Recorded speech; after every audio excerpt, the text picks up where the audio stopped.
roleplay it and then have Dendy do something else. I agree. So Navi, they're banning a lot of stuff that Vega used during the group stage. Disruptor was kind of their first pick support. They also won off the back of FN Alchemist. I think he had over 1,000 GPM. They could go for the Axe Slaughter combo with it and then put General on the Axe and then the one position Slaughter that we saw them run with great success. That would actually convince me because they can put out so much aggression and keep on fighting throughout the game without being... they don't have to wait for ultimates or anything. They can just keep on fighting. They have some tanky heroes. They can keep frontlining and then earn a lot of track gold. 10 seconds remaining. Then I would like to see Dendy on the Bat Rider, but only then. 5 seconds remaining. I think it's a little too early though for like a Axe/Starter. You want to see what the other cores are because they could easily just put the Beastmaster in the 4 position if they wanted to and draft non-melee cores, which X struggles a little bit more versus. What do you think about Lifestealer not being taken by any of these teams or banned? Well, I think both teams like playing both with Lycan and Drow Ranger. Especially Lycan, both these teams played a lot, and already now they have heroes that are quite decent at dealing with the Lifestealer. I wouldn't be surprised, even though, having that said, I wouldn't be surprised if we see Navi pick it up. The Lifestealer? Yeah, I mean, it's very good with the Bat Rider, it's good with the Bounty Hunter. Do you think Vega will pick up the Drow Ranger? Because already Navi has a lineup that can easily punish a hero like that. It's pretty scary to pick up Drow Ranger here, but I know that they do like to run it. It's also the Clinks is another hero that they like playing. Also very scared to play against both Bat Rider and Bounty Hunter. Slark as well, I think it's pretty good versus both of them. Slark might be an option for them, for sure. It's good against both Bounty Hunter and Bat Rider. And Vision. Yeah. And Tinker being taken out here by Navi. Trademark Sonaiko. Yeah. Chilling. I can play anything. Just pick me Sand King 5th. When you kill people with level 1 Sandstorm, Navi, then you know what's up. There's the Lycan. Banned this time by Vega. So, considering they can run the Bat Rider on both offlane and mid lane, and they can run the Slaughter on both offlane and safe lane, I don't think that pick would be too bad now. Remaining. Are we expecting to see another Chen? Mind you, they are on Dire side. They are on Dire, but it's still going to be pretty hard for them to kill Roche, seeing as they have this Bounty Bat. And there's going to be the Hawk on the Vega side. I think you could pick it now, but I would rather have them wait with it. If they're going to pick it, they might as well pick something like a Dazzle right now, and then they could go into it later. It will kind of help them secure their safe lane, seeing as they have a Bounty Hunter. It's also pretty good against Beastmaster and can grave the target who gets gone on. There is still the Lifestealer as well. Oh. Shadow Shaman. Vega squadrons turn. We saw Artstyle put up a good performance on that as well yesterday. Yeah. Much preferring on that than the Chen they've been using. Yeah, definitely. I think Chen is like Vega Squadron. They only have 2 of their heroes shown right now, and those 2 heroes are very good in push. You mentioned the Drow, the Lycan has been banned out, but they could still easily push Navi. If you have a Chen, Bat Rider, or Bounty Hunter, it would struggle heavily versus that. Shadow Shaman. I don't know if Vega, do they play Terrorblade? Reserve time. Has it done it at all? No. I don't think so, right? I don't think I've seen it. Yeah. No, I think the thing is with them is that having not been at the major, they would have been practicing some other stuff. Very difficult to figure out what they might like right now. And in terms of pro games, yeah, it's only really recently TV's kind of come online, particularly here. I like Vega's just towards the end of the major as well. In the drafts, they have, it's very open for them. They can pick pretty much anything they want. Wow. They're gonna keep it open. Okay. Navi's turn. Vega can still go anyway with this. They can go into push or late game. They can run a Beastmaster in the jungle still if they wanted to. Kind of hard against the Bounty Hunter. Still possible, maybe not recommended. Had a very underwhelming performance at the major. 16% win rate. Yeah. 5 seconds. But they can go into a lot of different carry heroes. Yeah, the puck is very weak these days. Yeah. We've seen. And there's nothing in the patch, was there, that really gave? So the thing is with puck is nowadays people pick pretty much only mid heroes that can scale into late game. Even a hero like Bat Rider, because he has the lasso that goes through VGB, scales better than a puck. Because he can also soak up a couple spells. Whereas puck, you die once with this hero if you have a lot of kills. You give up so much gold. Yeah. So do come back for the Slider, 4th pick. Navi's turn to Yeah, you could see Artstyle expected that. Yeah. Instant Slark. Final 2 bans, final 2 picks. So a support pick. Yeah, That's support pick for 10 Vega. seconds remaining. Might go into some double. They could do. They're one of the teams who 5 like to run seconds Lich remaining. and Dazzle as well. What about Potentially Enigma? see them run. Yeah, Enigma wouldn't be bad at all either. I think Reserve it's kind of difficult to deal with a bounty hunter, especially when you have event support. I think a secondary just straight up support could be nice for them here. What's interesting about these two teams is that neither of them seem to put a lot of weight on the typical hard carry Vega positions. They squadrons don't. Yeah. turn to battle. They don't bolster up on late game. Yeah, they don't They'd because rather just fight. yeah, they run at each other. See who's stronger.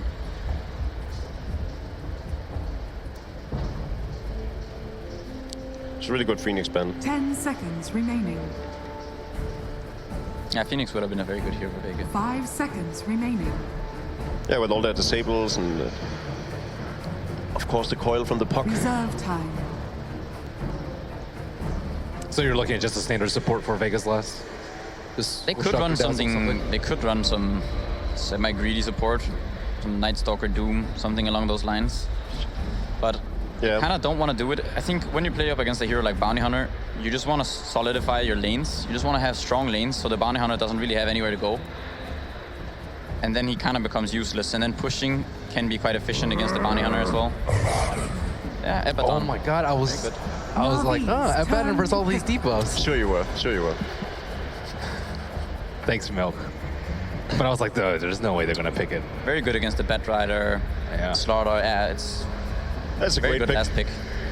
Well, I was like, okay, Tree is sometimes picked 10 versus Bounty Hunter, but like Tree is terrible versus Bat Rider. So I was like, okay, what's another defensive support they can go for? 5 seconds remaining. Now he's gonna have a real hard time dealing with this Slaga and Abaddon. And Bat Rider, I think, should definitely be in the offlane position now. If you have him as like a Reserve mid, time. like no matter how many items he gets, he's going to be very difficult for him to initiate on any of the cores on Vega. It's so hard for Navi right now because they want to be able to go late game and kind of split the map, but it's really hard because fighting head on versus this is going to be difficult. Timbersaw. Not too surprising. Then he played a great Timbersaw yesterday as well. Yeah, At least as an offlane bat. that is true. I am content with both lineups. I think we're in for a 50-50, depending on how they execute their lineups. Okay, split down the middle. Let's find out as we head into game number 1 of our second semi-final today. Let's find out who takes the first game. Thank you very much, Paul. Indeed, we're here. Navi versus Vega Squadron. I'm Eddie Pixel. I'll be joined by Cap and Blitz for this one. We've just seen the drafts. The final pick, Abaddon, of course, from at the side of Vega. The panel seem to love it. Are you guys liking it as much? And how do you feel Navi have closed this off with the Deadly Timbersaw? I think the Timbersaw actually works really well just because it's good against the Slark, it's okay against the Beastmaster. I guess there are a lot of disables and silences overall, but I think Timber can thrive in a game like this. But I think the Abaddon pick is the most interesting just because of the Slardar in the enemy team. That was Eholm's original counter during the Frankfurt Major. Yeah, I actually really love the Abaddon pick. I think there are very few times where the Abaddon is a good pick in this kind of meta, but there are so many heroes on the side of Navi that get countered by the Abaddon. I think that last pick actually swings me in the favor of Vega Squadron. I think their draft is a bit better. I agree with Blitz, though, that the last pick of the Timbersaw was good, but I don't think it swings it enough. I think Timbersaw is still going to have issues, Necronomicons. You've got the disables of the puck that are going to be a little bit irritating as well. It's another one of those games, and I feel like I say this a lot, where for Navi, Dendi just has to have a good laning phase and transition from there and take over the game in order for them to have a shot. I mean, for you, Blitz, as well, do you feel that in the laning phase that this is going to be an issue for either side? 30 Is someone going to seconds clearly to come battle. out on top during the earlier portions of the game? Navi's most likely going to come out on top in terms of laning, just because, for example, Slark plus Vengeful Spirit is not a very good dual lane. It has some kill potential against the Bat Rider, but other than that, might be a little bit rough. Yeah, and there's not the same kind of roaming potential that the Bounty Hunter provides for the side of Vega Squadron. The best they can really do is maybe get more farm from their offlane for Mag than the Bat Rider, because he'll jungle. The battle begins. So you favor Navi's draft? Or Vega's? Yeah, I favor Vegas because the Abaddon. Okay. I think Navi's going to go ham this game. Okay. Like, I'd imagine Dendi... Is it just because of the draft? Or do you think it's an out draft, or do you think it's just because this lineup is like very Navi style? No, I just think they have options. Okay. I think their options are a lot easier too. I think this is a pretty great game for Seneko. For example, you have 2 supports, both aren't very greedy, and I find that both should be getting pretty far behind. Bang on bottom lane. I mean, first blood just like that for Vega, catching out General. That shouldn't happen, should it, Blitz? No, that was pretty greedy. He decided to go from behind. Yeah, he tried to do the classic play where against a tough lane, you try and pull it as the Bat Rider from behind and then go through the jungle, but I don't know, where he did it just wasn't quite the play. It was a little bit too close to the Slark. Dude, I was just describing how Navi has the advantage, in my opinion, and then General immediately gets first blooded. Come on, man. General is supposed to be like, General did so well yesterday too.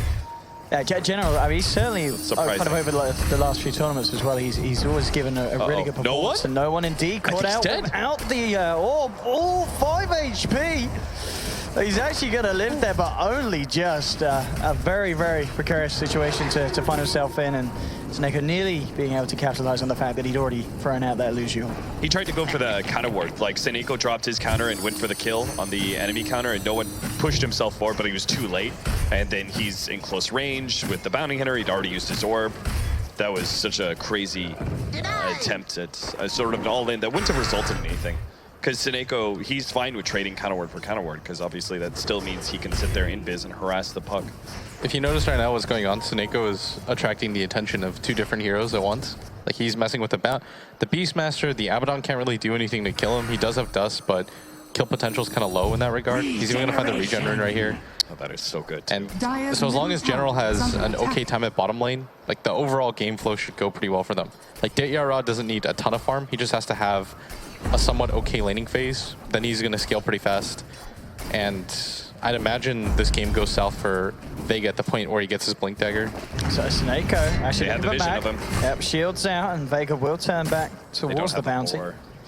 They had the boar, maybe they could have chased him down during the dust timer, but fortunately that's just not the case. One of the big downsides of the event here is that's not a real good offensive hero. Can't punish Seneko getting caught out like that. All he can do is provide the turnaround. It's still a bounty hunter taking up a long time. Down bottom as well, making a jump onto General, digging the Firefly, 4 stacks onto Shoma the Slayer, and he will bring down the Venge and get himself out of there. This time, General able to make the plays against this dual lane. That was very well done by him. He understands that Venge can't really trade hits too much, so she has to rely on the all-in a puck, and I think mid, no one's dead. No one's dead again? Yeah. We have it, caught out when the orb's been already used. I mean, I guess he needs to use it to clean out these waves, but he's got to just be a little bit more careful, Blitz. Yeah, every single time that you're going to trade hits like that, you have to understand that Seneko, positionally, he's going to see the orb come in, he's immediately going to go for the kill attempt, and that's the biggest thing I was worried about for Vega is you can't really deal with this bounty hunter. Like, the Seneko is going to make or break this game. You notice that has the Abaddon following him around. The Beastmaster was annoyed in the early game. Like, he's still only level 3. Meanwhile, he kills a hero mid. Like, the effectiveness of this hero is really good. No one just playing it way too aggressively. Like, he should never be using his orb to farm if there's a chance that a bounty hunter is around. Or at the very least, if he's going to do that, he needs Solo nearby. But Solo is now heading to the off lane to try and get a little bit more efficiency out of this and see if he can take over the off lane while Mag is jungling. I'm just going to try and make Instead, he's just going to die. Yeah, first bit of lockdown, the burst as well. He will get the chance to get the shield out. We'll see if now we can break through it, and they can indeed. They will find themselves that kill. So, as you said, was hoping for some of that free lane XP, but Navi quick to punish it. Ditchara's game is just going to continue to get better and better. Perfect CS, and now a kill as well. But do you think that he should have abandoned helping the puck in the very beginning of the game and just gone straight for an attempt at offlaning? It's hard because you can't really offlane against them. You can't jungle. Yeah. It's just a weird situation because your Beastmaster is just naturally going to farm out. You don't really want to pull against a Bat Rider either as an Abaddon, so you're in this really odd situation where you don't really know where to soak up XP. Yeah. At the same time, like, he had Sentries and Dust. He used both to try to kill Seneko, but you're an Abaddon. Like, he had to level up the Curse of Avernus. Doesn't have boots. Seneko just kind of saunters away. What about a dual lane scenario with the Beastmaster instead of having him jungle from the start? Because Shadow Shaman is notoriously strong against solo offlaners, but against 2 heroes it becomes a different story. Thinking about this, and they'll go for it again. No one getting caught without the orb, but Dendy finishes it off there with the burst. It's got to be the third time that's happened. Yeah, every single time that you use the orb. The thing is, you're going to use the orb to farm. It's just a natural thing. But at the same time, Seneko is there every single time. And honestly, it's just his rotations more than anything. He understands when the puck's going to move forward. I mean, I see this guy play cores so often in pubs that you just kind of get the sense of when you can move forward. He's going to soak up this bottom lane XP as well. And meanwhile, General is almost level 5, so his offlane hasn't even been slowed down at all. This is one of the real big strengths of Navi, right, is that Seneko, the roaming support is oftentimes one of the most unstable of positions, just because like sometimes you could just plain get unlucky. Even though you make the right kind of rotations, you're just a little unlucky, the hero isn't where you expect them to be, and you just kind of fall out. But Seneko always seems to make it work. He just, as Blitz was saying, he seems to just have this really godly read of what cores want to be able to do in their individual lanes and how to abuse that as best as possible.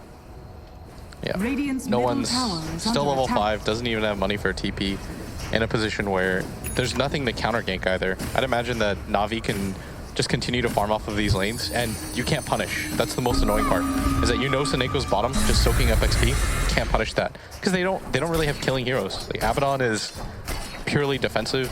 That's why you don't often see him, because he can't pressure lanes. So there's not a whole lot that Vega can do in this laning phase. They pretty much just have to wait for it to wash over until Navi's kind of done doing what they're doing. But both their supports are getting so much. You've got a level 5 Shadow Shaman, you've got a level 5 Bounty Hunter coming up at just 6 minutes. Where are Vega's supports supposed to get up their levels? The tank goes to the offlane, that's for sure. One of the things that is going right for Vega, though, is the fact that FN on his Slark, he is going to have this great opening. And we've seen many games where Slark gets forgotten about. He gets to that point where he's just running around the map with the Shadow Blade, finding those pickoffs and keeping himself ahead of the game. With the draft that Navi have, is there a reason why they're not focusing too much attention towards the Slark at this earlier stage? Because they're winning everything else. Yeah. Like the Slark is... The Slark is a good carry, but he can only do so much, and they do have a lot. They've got like really long lockdown between Lasso and Shadow Shaman if they catch him without Dark Pack. They've got AoE Disable in Slardar as well as AoE Nukes in the Timbersaw. They have a pretty good lineup to deal with Slark, so they don't have to worry about trying to shut him down in the first 10 minutes. As long as they win the rest of the lanes, it's all good. They'll go into the mid game looking really terrifying, and Slark by himself, I mean, they've got the kind of lineup that enables a Slark between the Abaddon, and then they've got solid disables between Puck and Beastmaster, but he's still gotta have like an outstanding game if he wants to be able to carry it past this laning phase advantage that Navi have gotten themselves. Yeah, you've almost got a level 5 Bounty Hunter. He's going to continue to just be really annoying around the map.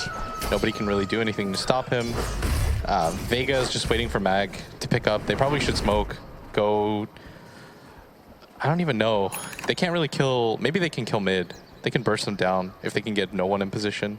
It's probably their best bet. I don't think going to the enemy safe lane is the play here. Just go mid.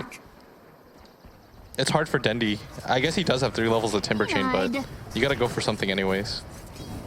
No one's going to try to set up, but he's pushed the lane forward, and Vega's being too hesitant. Like, you either have to go for it now or not go for it at all. Why is it you didn't want to see them go to the safe lane? To their own safe lane? No, to the Navi safe lane. Why with that smoke rotation? Oh, because everybody bails out of that lane. Yeah. You always bail out of your safe lane. You notice that the Slark isn't there either. This is just good. It's good play. If you leave the safe lane, at some point you can give it to one of the supports. You notice that Artstyle's the one in the off lane now because he knows he can be there.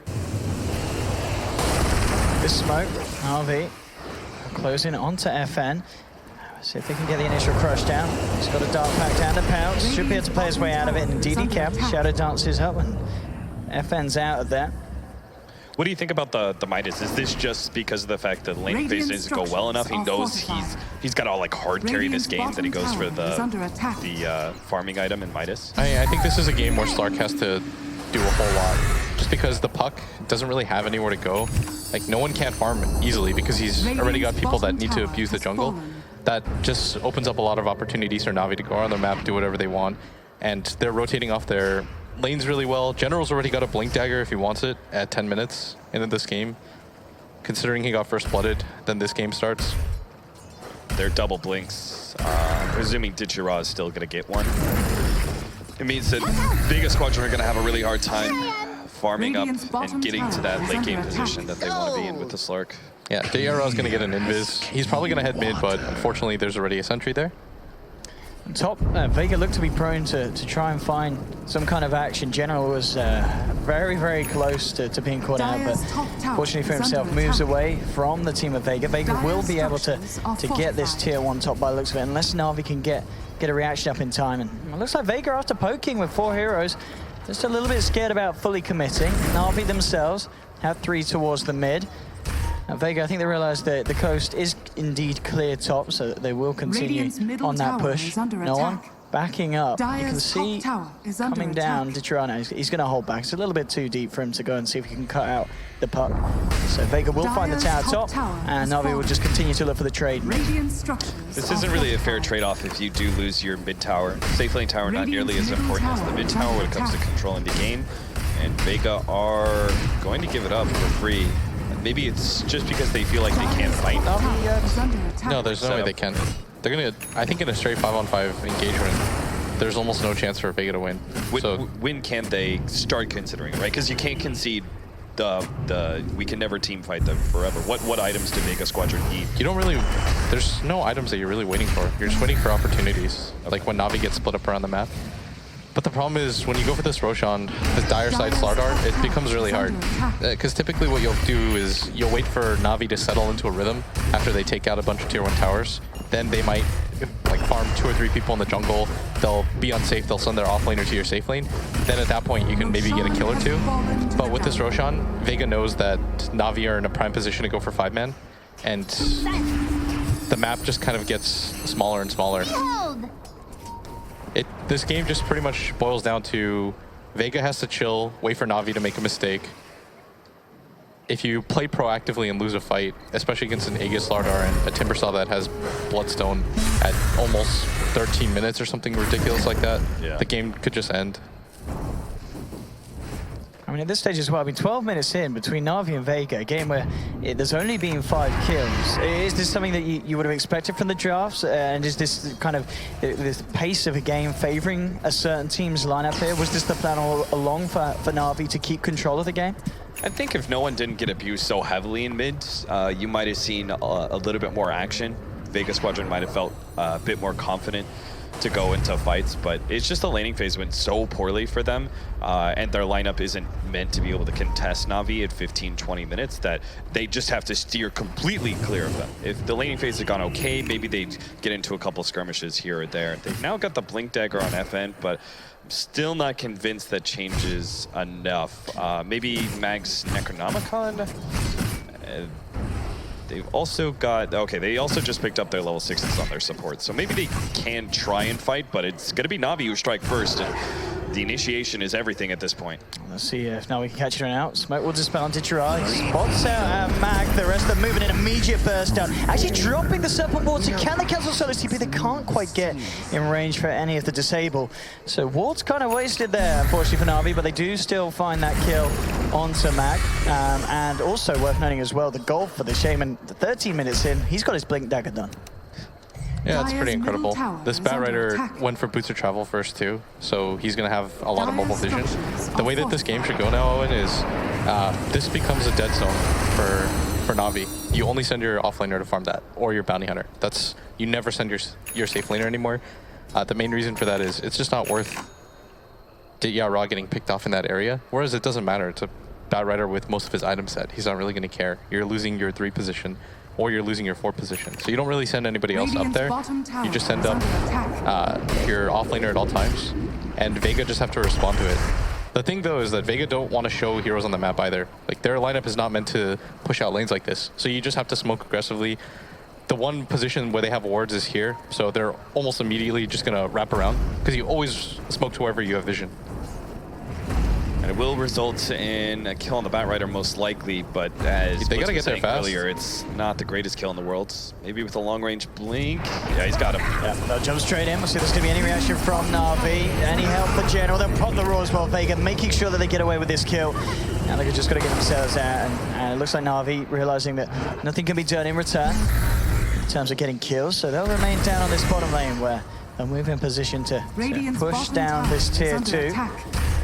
The good news, though, is that FN, the best thing about having a Slark on your team when you're behind is that when he goes through that area, he can always ping out wards for you and tell you, okay, this is safe now, so you can deward here, here, and here.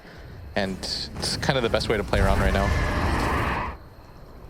We still have some aggressive vision up from Navi that is giving them some heads up. They can continue to pressure this bottom tier 2. Serpent Ward's just coming up. Means they can easily take it. That's the one thing, is that Navi are a little bit slowed down by the fact that they don't have very good heroes to push down towers, except for the Shadow Shaman. So ideally, when they're going to try and get into fights as much as possible, but they turn one of those fights into Serpent Ward push. And this amount of burst here onto the Beastmaster, and Dendy just coming in and smashing in the face of that strength melee hero. Easy pick for Navi, and they'll continue to push on Artstar. Was trying to see if he could catch out the puck, but he's out, back to safety, no one. The 6 for 2, and Navi finding the towers. Still at the top of their net worth is that Slug, but it feels that he's got a lot of heavy carrying to do this game.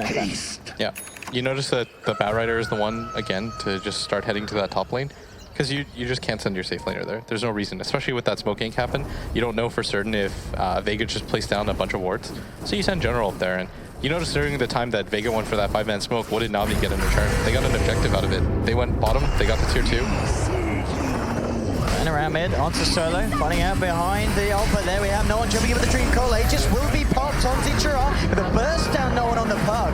And Navi, even ready to go for more. Tichira jumps in, onto Mag, Bodic Shield will allow him to turn around, pop the brawl onto Tichira with a burst from Arsenal on the control. Gets the Shackles, the Swamp's there, but the Shackles persist. Bursting through to shove the Slayer. Navi find themselves another. There'll be a buyback from no one, looking to find something in return, but Arstar blinks up to the high ground. FM follows suit and takes down the Shaman. Now eyes onto Dendy, but he can't go for that kill. They'll have to hold back. So Vega do find a couple of picks, but it did obviously cost them the buyback on the puck for that. And still, Navi the ones to come out on top of gold. Yeah, they committed pretty heavily into being able to kill that Slardar who had the Aegis. I think the Aegis was getting relatively close to expiring, but it was still just one of those situations where you're throwing too much. I like his commitment to the buyback, though. That, at least, I can support Vega Squadron. If they can just create in these really chaotic fights, allow FN to be able to get some more kills, and he starts getting closer to that carry Slark that we know is a real pain in the ass past 35 minutes, then they at least have a window of being able to win this game, but they just have to weather the storm for like a full 20 minutes, and that's giving up every single Roshan. That's, as Blitz was saying, you're not really being able to show on map and push down waves really quickly. They just have to kind of continually go for these smoke ganks every once in a while and hope FN can keep up the farm. I think I agree with you in the sense that you kind of have to wait for your Slark, but at the same time, I don't think waiting 20 minutes when only one hero on the map can farm is... No, that's why I said they had to get, like, they had to go aggressive ganking, right? It's hard, though, to gank because the way that their abilities work is they almost always have to commit an ultimate to kill somebody.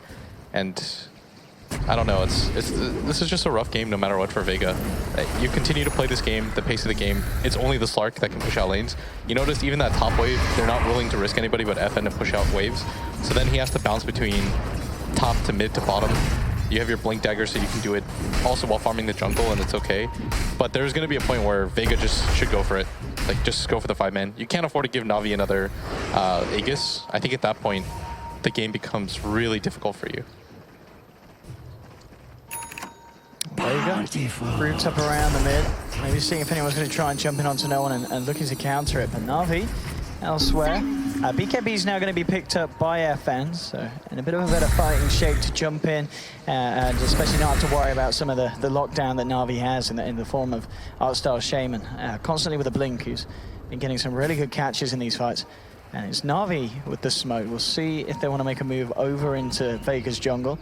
If they're going to feel confident enough to do that. They don't have the bat with them. I mean, but for this kind of last 5 minutes of the game, General's kind of been in his own little world. But mid lane, though, jumping onto Dendy, and General now turning up with the bots. Because of their spaces out, he's got a lot of farm, and he has got the initiation onto Mag. The swamp's there, but it doesn't matter. Mag's already gone down.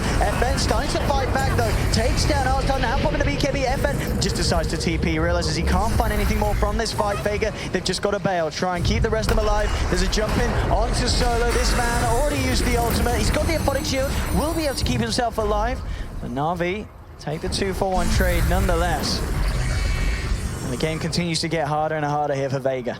Yeah, it doesn't win the fight, but I do like the choice of FN to pick up the team fighting item in the BKB. He's got, again, like so much AoE damage he's got to be aware of. He can't always rely on Dark Pack to save him from the multitude of disables that Navi has. So maybe the next fight will go well with the BKB, but for now it's just like the initiating damage and disables was on a Timber slot that you would never be able to kill, right? And then they had a hard time bursting down Art Style despite throwing the Primal Roar and Necronomicon at him. The fact that they couldn't kill him in time of the Primal Roar to wear out is an incredibly bad sign for Vega Squadron. Another one of the problems, I guess, with the Aban.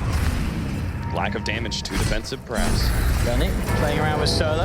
It will be popped. Solo keeping himself high. And in fact, no one comes in with a counter initiation. Dream Coil onto Tusineko, going for the TPL, will make it. But Dandy, control for the time being with the Magic Missile, still trying his best to get away. He's all on his own. Vega, the full team chasing him down, but this Timber Sword just too elusive for Vega to control. And Dendy will be able to get himself out of there. I mean, Dendy's been having a great game. 5-0-2, 17 Bloodstone charges. And it just feels like Vega's Draft, they just don't have the tools to bring him down. They should have been able to force him into a Bloodstone suicide there, so he almost still had to swap. He needed to time that swap with the Timber Chain going out, then they would have kept Indy in place long enough where they probably wouldn't have disabled him long enough. He probably just would have Bloodstone suicided, but at least that takes some charges out of him. So FN has to go... Somebody has to go push out top, otherwise Navi know that Vega are just in their jungle waiting for the Roshan opportunity. Vega's gonna spot out the ward. They know they've been spotted. Navi's just waiting in that top area. This is the first time that Ditya Ra has gone to that top side, and it's just because they showed 5 heroes bottom. Like, Vega can't afford to split up anymore just because the Bad Rider Slardar combination is so good. Plus, you have a Shadow Shaman with one of the earlier blinks I've seen in a really long time. This is rough now because they didn't address that top lane push while Roshan was still down. Now Roshan is up, and Vega Squadron show whatever hero it is that pushes out the top lane. Then Navi goes straight into the pit. Hey, Navi can just flash Dendy forward. You can't burst him down, so now 2 people TP top. You immediately go for the Roshan, then you can even smoke out, get wards, place, start heading mid, rinse and repeat. The downside though is you use the roster wards. But again, Navi aren't real pressured for time in that regard. Right, they could afford to wait for the next round of Serpent Ward, still have Aegis. They're not in danger of FN becoming an overwhelming force anytime soon. I mean, what do you expect FN to be building next after the BKB? I mean, what does it... Okay, so it looks like he's going to go to, what, the route of the Skadi here? Yeah. It's one of these situations where you really feel for core players just because when you're behind and you're playing a core that has to accomplish so much, you feel like you have to get everything. That you need a BKB, you need a gap closer, you can't go Shadow Blade because your team is so far behind and they've got Trek and Slardar's Amp, so it's not super reliable. Like, there's just too many things that FN has to deal with right now, and so much of the game is on the shoulders because Puck is not one of those heroes that magically gets better after being behind for 20 minutes. I mean, you have to give credit to the way that FN's been playing, though. I mean, he's 2-0-3, involved in all the action that Vega's found, and he's still keeping himself at the top of the net worth board. So, I mean, everything's kind of been laid down for this Slug to have a good game. It's just as you said, because of the losses elsewhere in the team's composition, he's got so much that he needs to achieve and accomplish as this game does continue. Yeah, you notice that Vega go for the smoke, and people might find this a little bit weird because they just got Roshan, but the majority of this is just what I thought. Oh, they get the catch onto no one, and they will take down the Puck of the sidelines. Now looking for more. Arsenal being focused by FN. Takes down one, now looking for more. The Control General, that's so back, drags him across Solo. Brought down, the coil will be dropped as buybacks coming out from 2 members on the side of Vega. Navi as well, getting Arsenal back into the frame of the buyback. FN cleans up a second. Double kill for the Slug. Solo looking towards Teacher Show, getting chopped down by Dendy Shakrap. FN finds General. They will kill the bat off as well. So buybacks being used by both sides. I believe 2 from Vega, 1 from Navi. But again, the situation persists where FN is not dying, and he's making a lot happen on this slot. Yeah, he's going pretty insane right now. This hero is keeping them in this game. Yeah. And I love the fact that they were just like the last time it happened with the Puck where he bought back, like I thought that was a good play. And this time around, like the double buybacks coming out from them, like they know they're at such a disadvantage that like these team fights are their only way to claw their way back in, so they're willing to float every bit of net worth they have to be able to win the fight. And they traded a gem over to there. He was thinking about a solo kill. In fact, he's going to have the back of a Dendy. He's flying through onto Shaman, but FN's there on the back lines, kills off Shadow Shaman. FN maybe looking for more. Swap onto Denny, but now Vega realizing this is not the fight for them. Trying to get out. Eyes onto Shiver the Slayers. Navi chased down the Venge. Will finish him off. But again, FN adds another kill to his repertoire. It's pretty much just 1k gold away from the completed Skadi. And this slug does continue to get fatter and fatter, but at the same time, of course, across the board, Navi looking to be the stronger team. And Geno, oh, that's a big catch. If they can finish off FN, bring it back to the rest of the team, but there's not the initial lockdown. They do still get the Shadow Dance off, but the stun holding in place for the time being. They've got to get FN out of here, and he realizes that himself. Just pops the BKB, makes sure he gets himself back to safety, and Navi just couldn't get that kill, which would have been absolutely huge for them. Radiant's middle It's okay though. They force. You just have to force BKB charges now. They gotta understand that FN, he has a lot of potential to do good in this game, but at the same time, like, you have to stay realistic and understand like BKB charges are running out, and you have to continue to play aggressively. There's the completed Skadi. Vega Squadron have done a great job drawing out this game, even though they're at, I mean, now that I see the way that it's fully playing out, the Abaddon pick just wasn't, I was excited for it, but it just doesn't seem to be a proper hero, and they were at a very distinct disadvantage draft-wise, but I think they're doing a really good job of, like, the backs against the wall. They're at a huge disadvantage because of the lack of like, strategical options that are available to them. All they have to do is, all they can do essentially is just push out this game and put the game on FN and say, please carry us, but yeah, they are doing a good job of drawing out the game and giving FN an okay shot. FN himself has done amazingly, and just not to die against all these, like, they've got, what, 3 different Blink Daggers?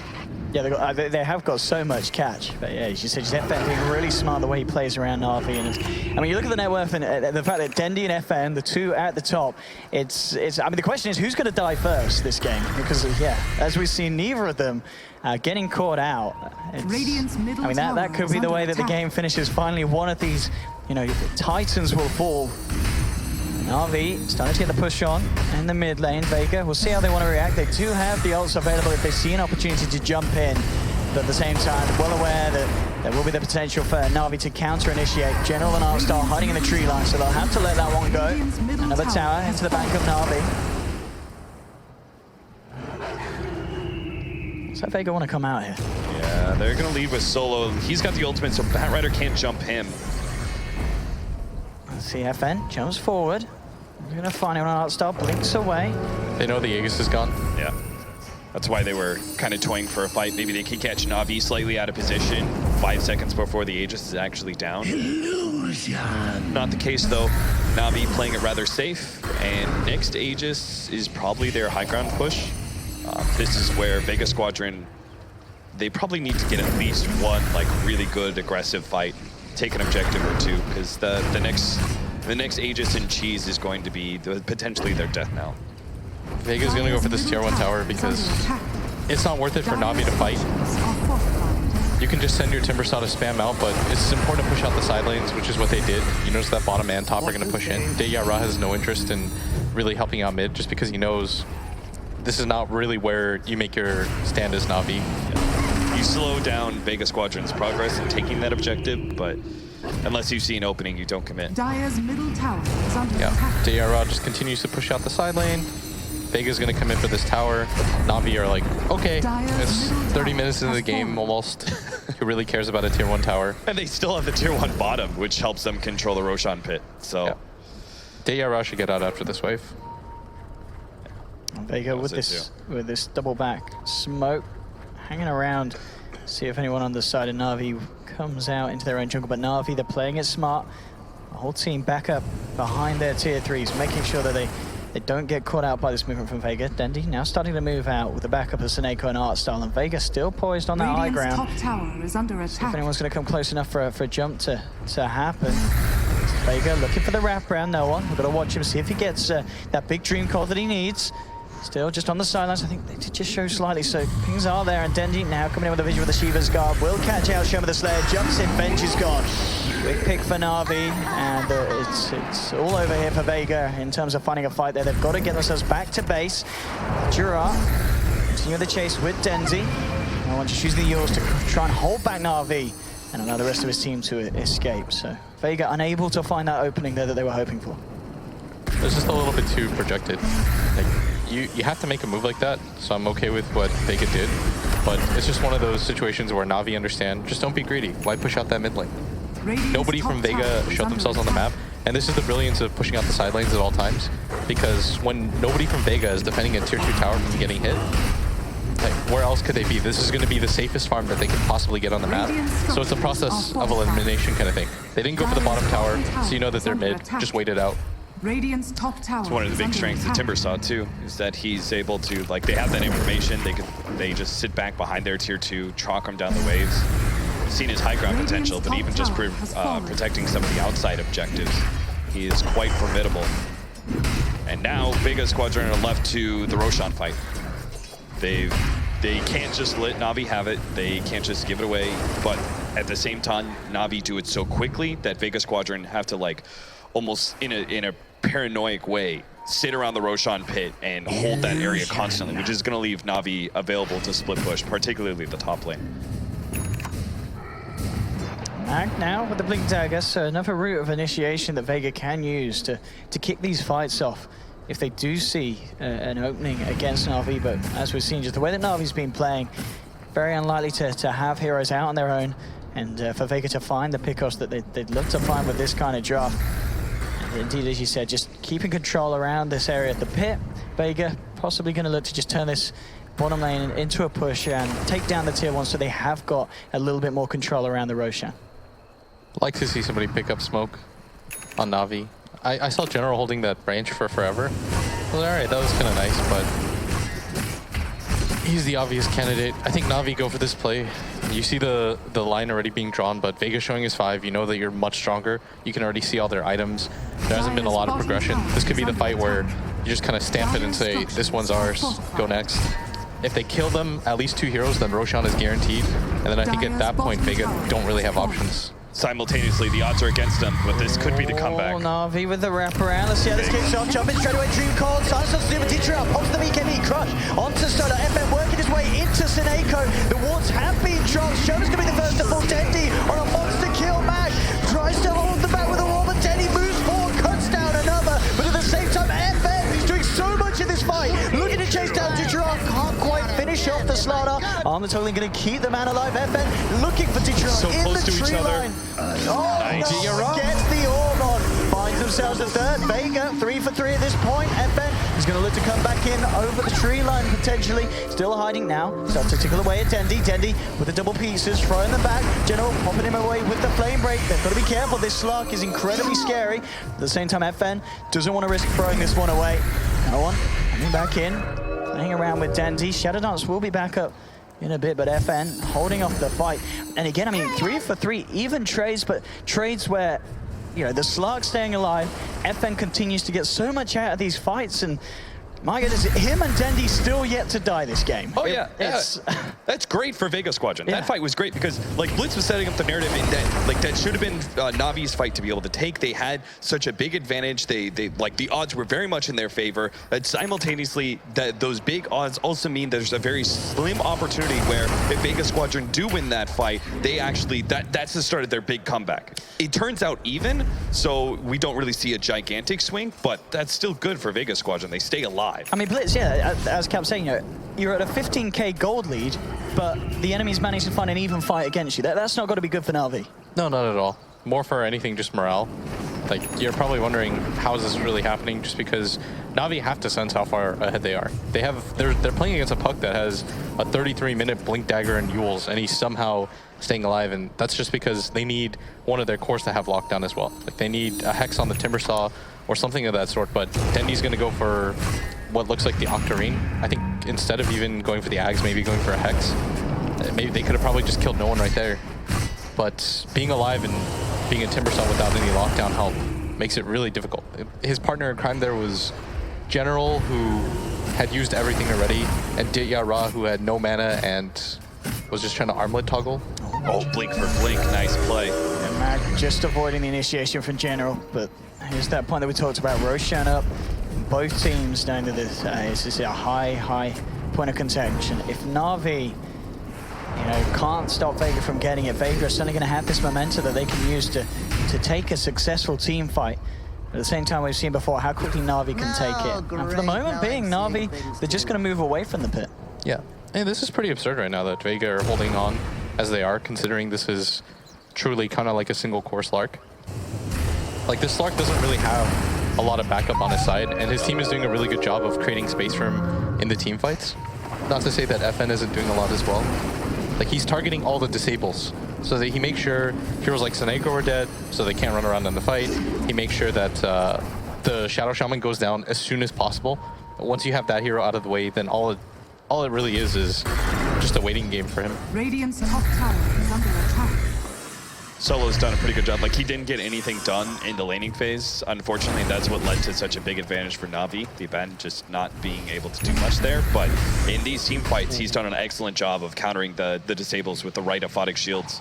If Vega can take a fight here, this is going to be absolutely huge for them. Navi already half health on Roshan. It's falling incredibly quickly. General jumps in, get the lasso with a Nice swap. counter. FN wants the BKB, and now Vega, they're going to look to jump in. But Ditra already picks up the Aegis. FN, he's got to find a lock onto someone. Looks back towards General with a crush. They're holding FN in place for the time being. Mag taken down by the Dimsday from Dendi. And Ditra looking at FN, but the Dream Cop on the high ground. No one contending to them. FN jumps back in. Will put the Aegis on Ditra. They've lost two permanently on the side of Navi. FN moving back and around. Magic missile from Shiver onto Snake, and FN jumps back in. Looking for the bounty, and he's going to find it. Another kill for the Slug.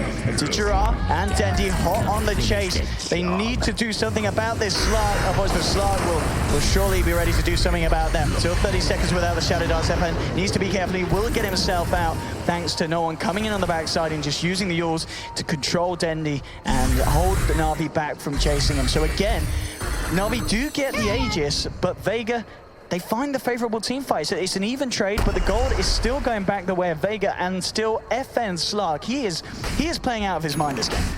Yeah, we talked about how he had to solo beast mode this game just to keep everything together, because he was the only person farming on his team at all. You noticed that the rest of the four were pretty much just clumped up by that mid-tier tier 3 tower waiting for FN to push out lanes, but he is absolutely delivering 806. In a game like this though, Navi need another form of lockdown, like something more reliable than the Slardar Crush, because Dendi is walking away from these fights with full everything, and he can't do anything. He has all of his mana up, he can keep refreshing spells non-stop because he's got 28 Bloodstone charges, but what does it matter if you can't lock down any of the two cores from Vega? So do you really think Scythe is the answer? I think somebody needs to get a Hex. Okay. Even against the Abaddon? Well, it's after the Abaddon dies. Yeah. It's not the problem of the actual team fight, it's when you continue the team fight and you have two cores on two cores, you would prefer to have a Slark as one of those two cores. Right.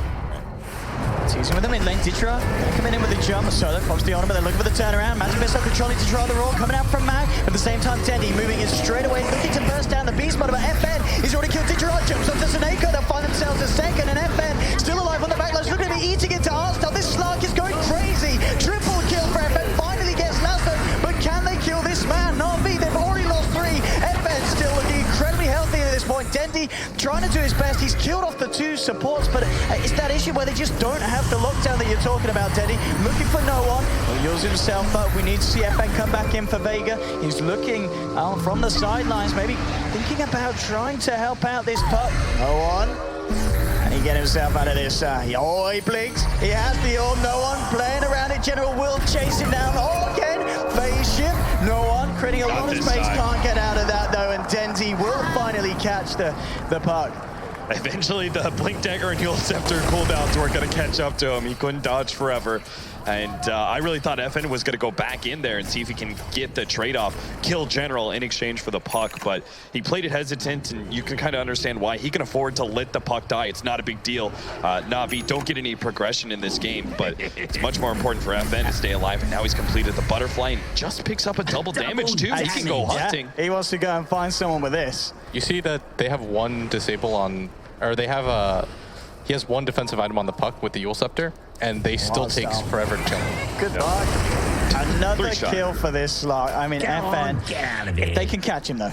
But the question is, it's a big if. I mean, FN, if he gets too greedy in RV, they might be able to punish him, but FN can just afford to do this. Ditra pops the BKB, but FN pops him. Dendi and General there, but they just can't control the slug. He's out again. Two more more kills to his tally, 13-0-6. It just continues. Look at the net worth, 27,000 on both Dendi and FN, miles ahead of the rest of the pack. But at this stage of the game, that value, that net worth, it just seems to do so much more on a slot. This is so cool to watch, just because you would assume, okay, Vega's in almost a checkmate position, and this guy is just going around the map, solo killing cores by himself, picking off supports wherever they walk. He just killed DRA, forced the BKB charge as well. DRA is now down to 7 seconds. Like, this guy is absolutely delivering in this match. Yeah, there's an innate amount of survivability to his Slark, but still, like, you were facing up against 3 Blink Dagger Disablers for like 25 minutes of this match. He should have died at least once by now, but he just hasn't. He's hit all the right dark packs. His team has also managed to save him when it comes to the team fights and some of the earlier clutch moments. Now they're actually ahead in this game. Even if Navi, the metrics are going the way of Navi, it's the fact that we push this later and later. We've seen the way that the team fights are swinging more and more heavily into the favor of Vega Squadron, and Navi don't have the same kind of power where they just like win one team fight and then immediately take a lane of racks. So it's not even like if they win one fight now, the game might be over. It's not even close to that. It really feels as much as FN's itemization was absolutely bang on this game. The fact that he got that early Midas, then he picks up the blink rather than the shadow play that we've kind of seen most Slarks in this current state of the game opt for.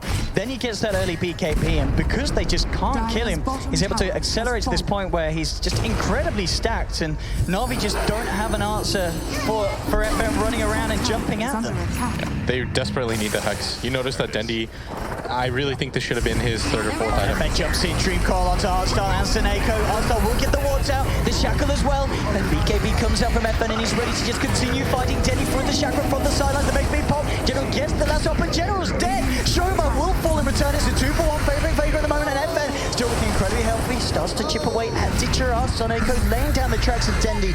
Real trying his best here. FN starting to steal the essences away. Solo and no one playing around it. FN has been hexed up, but they just don't have the damage to kill him. FN looking to move in onto Ditchera. Shadow Dance comes out. They'll take down the Slaughter. FN continuing to just dismantle Navi. They will finally lose Solo. FN eyes towards Seneko, jumps forward. Hasn't got the vision though, so Seneko will be able to get himself out. FN disengages. But another fight where they just can't kill this Slark, and I mean, the Abaddon and the Venge, Navi will kill them every time, but the rest of the team, it's just proving to be too slippery. I think part of the problem, Dendi used 2 Scythe of Ices on Slark, and both got taken out by Dark Pact. Especially that last Scythe of Ice usage he used, I think they just have to ignore the Slark unless they're just like 5-manning, focusing him down. They get the starting initiation. He's just got to kill like the puck and just leave the Slark for last and hope that they've got the numbers advantage. This man, he's got to get himself out of here. He's got backup coming around. We'll see how hard FN wants to try and go in for this kill, and yeah, he can't really commit too heavily for that one, especially with the TPs coming in from Navi. Mag and FN need to be careful. Navi hot on the chase. See if they can catch out the Slark.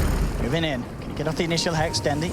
Can't quite get it. FN jukes out around the vision points. Backs off. More Dream Call onto General. They've caught the bat out from the side. FN looking to move back in onto this one. Again, backing out. Knows that his death really could be the downfall for the team. He's got to be careful with his plays, but he's been incredibly careful for the 43 minutes. And this game, Bliss, it's so hard to see how this is going to go. It's quite an incredible show from both Dendi and FN. Just look at the KDA. It's just so far ahead of anyone else. And the fact that these two heroes have not died a single time, I can't remember when we last saw a game that was just as insane as this one. Yeah, when it comes to a playing perspective, it's really hard to say what the right moves are. Like, when you're actually inside the game, it's hectic. Everything has to be done in split seconds. You have to just make decisions. But if Dendi were watching from our perspective, he would see, oh, I needed that Hex so much earlier, because people were just getting away with, he would just phase shift, blink away.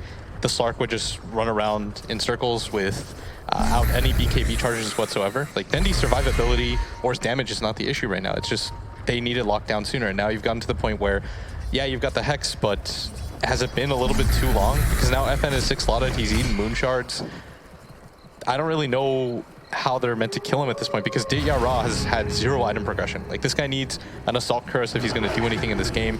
You notice even with the BKB charge, he goes down so quickly to that Slark with Scotty. And now they're left in a situation where it's actually Vega Squadron holding the advantage for the next Roshan now. It is going to be a late one. Not sure if that's good or bad for Navi. It gives them more time to, I guess, find the pick off, but doesn't seem like they're going to get a freebie anytime soon. Vega Squadron just staying as a 5-man. They know they've got a big advantage. They're just going to make sure not to give it up. Yeah, Navi can still win. It really just takes one fight for either side right now. And that's the scary reality, because at one point, Navi were comfortably ahead at over 15,000 gold at just 30 minutes into the game. That's usually going to be the sign where you say, okay, we wait out 1 or 2 Roshans and end the game. I love this vengeful spirit. She's 2,000 net worth at 45 minutes into the game, and it doesn't even matter. Yeah, she's just a swap. Swap, a little bit of Wave of Terror.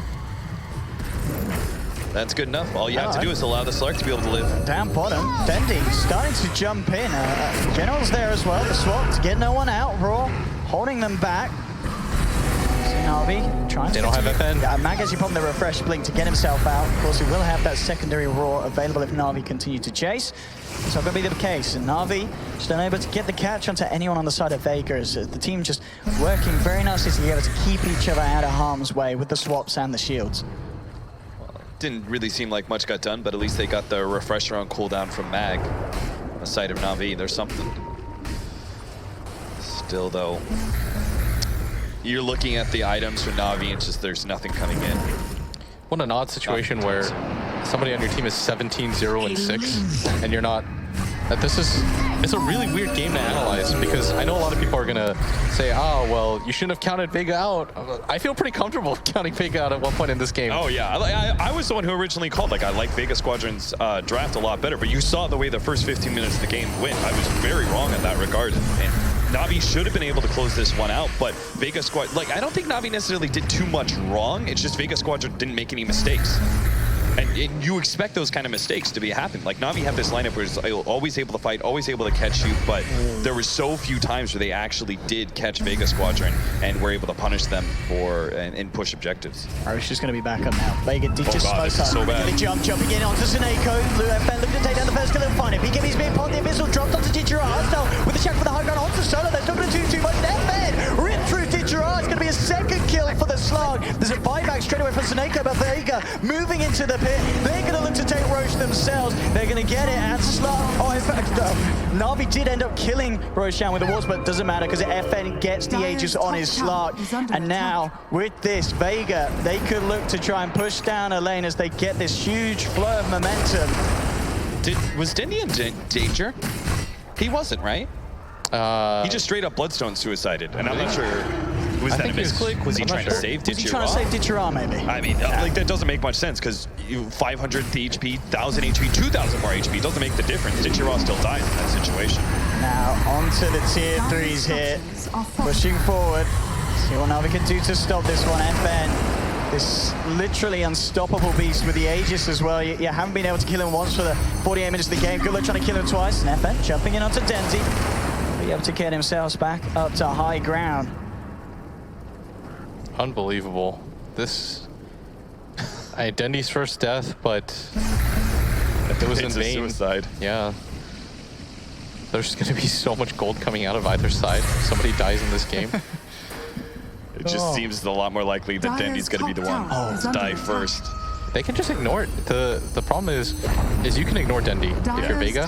Like, you can lose all your supports. Doesn't matter. Shoot. FN jumping in onto Dendi. Seneko. He's going to be the first FN trying to take down Seneko. They'll find a bounty hunter down for 80 seconds. Showman Mag being controlled. Dendi moving in with a chakra burst down too. Looks towards Solo, but he's got the ult at the same time. FN's killed off a second on the back lines. No one hexed up. They'll find themselves a third Navi. They'll look to Solo. They will kill 4 heroes this time. Solo's going to make the work for it, but they'll find it nonetheless. Ultra kill for Dendi on his Timbersaw.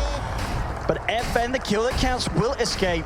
But this time, a convincing team fight win for Navi. Convincing, yes, Navi are going to be able to take some control of the map, but it's still a question like, what are you going to do now? Like, you're not able to like immediately go high ground, force some buybacks. It's just not the kind of lineup that Navi has. It's very like mid-game focused and very suffocating in that regard. And they won a great team fight. And one of the big advantages is that they were able to just focus down everyone else but FN. And FN's only effectiveness in that team fight was targeting down the bounty hunter, who isn't really much of a hero right now anyway. So it was like a really good trade-off for them, but it still doesn't allow them to be in a winning position despite such a huge blow. Yeah. Like, it should be such an amazing swing, 1 for 4, 45 minutes in, but it's just not. What needs to happen in these team fights is FN, what he's been doing so successfully is he's been killing DOTA for his team. So then that gets rid of the majority of the disables for Navi. So you pair up with Mag, get the roar off onto the Slardar, immediately burst him down with the Slark, which has been happening every single fight. Then you can move on to the other heroes. Like, that's how you prioritize targets. You kill the Slardar, then the Shadow Shaman. After that point, Slark is unkillable. You just can't kill him. But this time around, DRA was finally able to swing his net worth around. FN. Such a ditch out. What's the BKB at General? Actually can't even allow, so brings him back. If Navi can kill this, they've got the crush, the amplifier's down, the Hex as well. Have they got enough to bring down FN? Dendy's turning over Marcel to take the Aegis. They've got to do it a second time though, and backup from Vega is on its way. And they know that they can't go again, so I mean, they've shown us that they can at least take him down, but of course the fact he has that Aegis, Vega not too phased, and they're actually going to be ready to maybe look for a push there off the back of that down the mid lane. Yeah, they know that the lasso's on cooldown, but at least Navi, they confirmed their suspicions that if they 5v1 FN, they can probably win that. He does bleed. I mean, I was kind of curious at this point. Is he actually the Terminator? Is he indestructible? You just have to find out, man. Yeah. Another awkward thing, like Dendy as well as FN completely maxed out. Maybe FN can swap out his Blink Dagger, but Dendy is certainly maxed. I mean, what do you go from here? 8,500 gold. He started buying tomes of experiences for his allies. He's gonna buy all the wards. I mean, where's the Timber's moonshot, you know? Yeah. You gotta dig on 5 on Timber now. Yeah. We replace. What do you replace? Shivas? It's risky taking away all that armor, but I think you can. I'm not sure. You really want to dig on 5 though in a game like this. Yeah. If you had lower Bloodstone charges, you'd just be like, all right, I'll drop the Bloodstone. Vega, actually gonna walk up into the jungle here. Dendy's first start off, looking towards Dendy. Not going to follow through on the orb. Now jumping in, FN, he's turned up. He'll start to chomp away at the Timber Saw. And the Timber chains out, turns around with the Chakrams. Can Vega continue to chase this? The rest of Navi kind of scattered around at the moment. Dreamcore's going to be dropped. They really want to try and find this Timber Saw kill. FN starting to chip away. General comes in with the lasso with the swaps there. Shoma saving his teammate. No one pops the refresh of the Dreamcore again, but already the burst from Dendy takes down 2. Now they look to FN. They need the control, but FN gets the Shadow Dance out. He'll be able to get himself down to the south. Only the 2 dead on Vega at the moment, looking to try and control no one on his puck. Yours is up. And get himself out of it. The rest of Vega have bailed. They'll find the Shackle Arsenal's got the control, and Navi find themselves a third. FN, he recognized that fight. He was like, fight's over. Gotta push mid, gotta push bottom, gotta stop Navi from being able to push out as soon as they finish up that team fight. Because it's, again, the Beastmaster going down so early. No Primal Roar. I mean, he has a Refresher, so he's got 2 of them. But he doesn't even get the first off because he just gets popped by Dichira's initiation. This game is so confusing. I feel like going for the Timber is the worst possible target. Yes. Just because you're giving him free armor. Dendy's not going to die in a game like this. He's definitely going to die. FN takes it down. What's the BKB? Realizing that he just can't allow himself to be controlled. In fact, just goes on to General. Chop. The Hex. Lasso is there. They need more control. Have they got it into the Chakram? FN falling low. Hexed up again with the Shadow Dance. Can he die? The TP. The cross kills. Oh, they got it. They killed the slot. Dendy. A huge influx of gold. They've finally taken down the raid boss 53 minutes in. 53 minutes in. They certainly took their time. What is this game?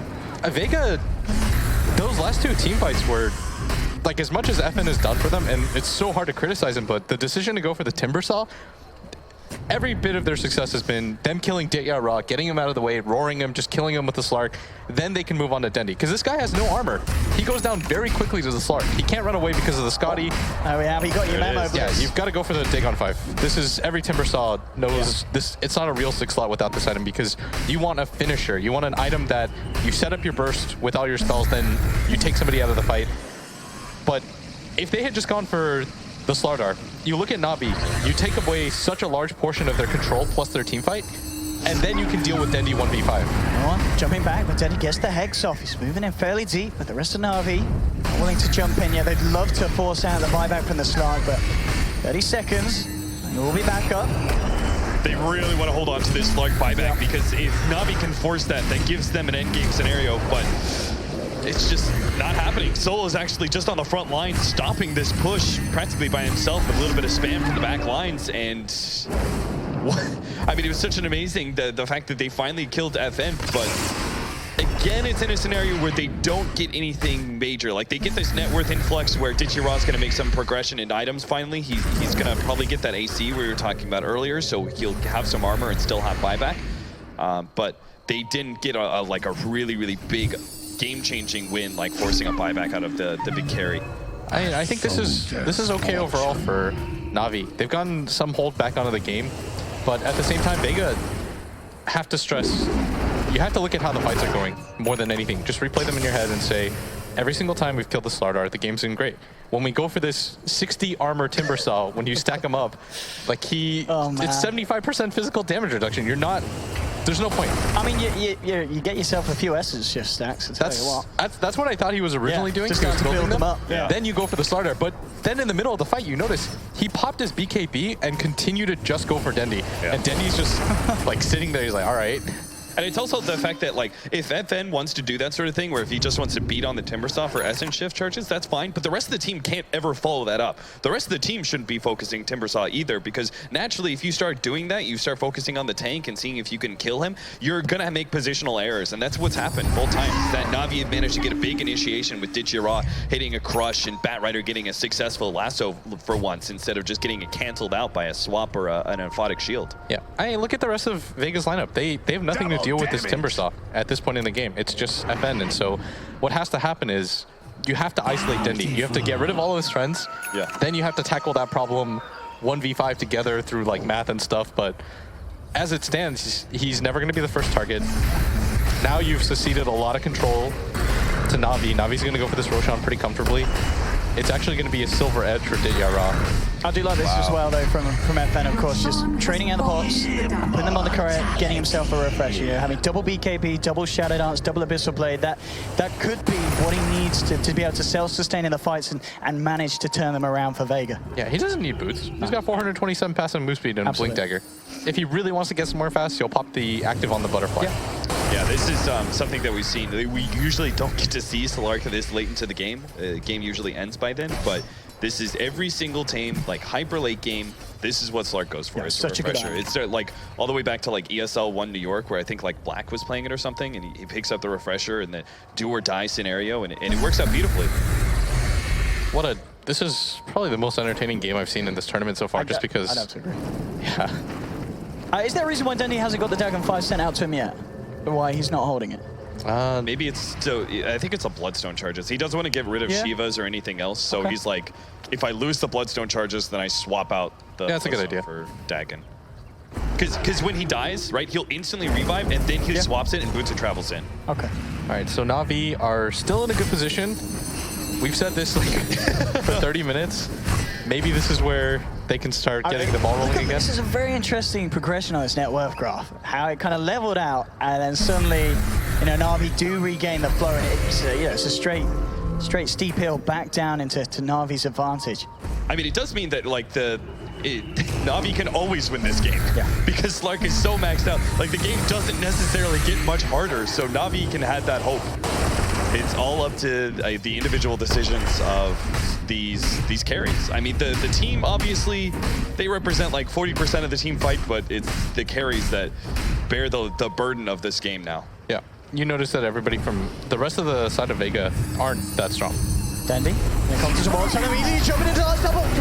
Could he keep himself alive on stone? He will live for the timing. FN finishes off the Shaman, though. He did already get the wards down, Mac, with the Rosie General controlling him on the back lines. FN, but the Shadow Dance slows all down onto him as well. Coming back to Dendi for the first. No one pulling over. He's swapped out. Shola saves the puck. Solo, he'll get taken down as well. FN holds the refresher. Shadow Dance has to get himself out. Buyback from the Abaddon. The Venge as well. They can need everything that they can to hold on to this fight. Dichira and Dendi moving in onto the Vengeful Spirit. Can they kill him for a second time? He's falling like the chakra. They'll do it. Shove it down for a permanent 80 seconds. FN, you can see we can get a lot back onto, but it's General getting the lock. Jumps in. Lasso onto no one. They've got the control. They'll bring down the puck. Buying back immediately. FN jumps in. Starts to work the way onto Dendi. Dendi team chains away. No one looking to control. No D, but again, the Raw onto General. Solo moving in. FN jumps forward. Abyssal Blade jumps on the back. FN finds himself the back kill. BKB bot turns towards Dichira. Punching away. Sticking the down for 2 minutes. Falling down. Loses the Aegis. FN's been hexed up, but they got the follow-up control. FN moving back, body shield protecting as well. But Vega fighting without 2. They're going to be fighting without 3 now. Solos to fall as well. Vega only 2 left alive. The hostile giving Mag a little bit of a tickle into the fountain there. But Navi may have just done it here. FN's trying his best, jumps in onto hostile. Hostile gets forced back. They're going to save him the control. The dangle fall. FN is down. GG. Navi have done it. What a way to start this series. Oh my goodness, boys. Unbelievable. Truly unbelievable. I mean, both these teams, their backs are against the wall. Like Vega Squadron for so long.